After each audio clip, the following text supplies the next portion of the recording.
For over 500 days, the world had the opportunity to demand the return of Kfir and Ariel Bibas, two innocent babies stolen from their homes.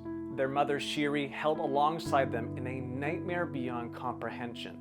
Their names could have been spoken daily.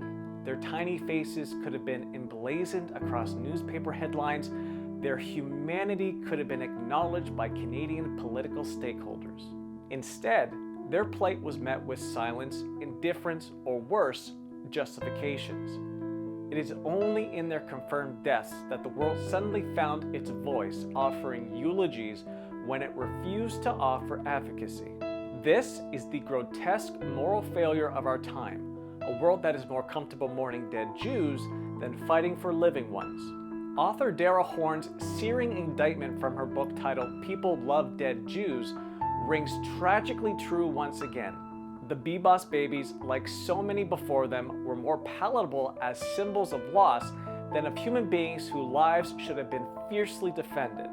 How many journalists, politicians, and so-called human rights advocates hesitated to demand the release, unwilling to acknowledge their suffering because it might require them to confront the real evil that took them.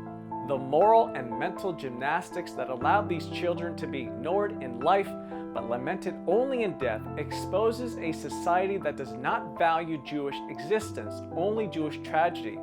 This is not justice, this is complicity. There should have been no need for proof of their deaths to spark outrage. Their captivity should have been enough.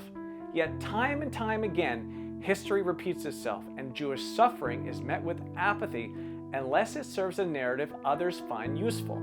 It is not too late to ask the hard questions, to demand why their names were not shouted from every rooftop, why the pressure to save them was never relentless.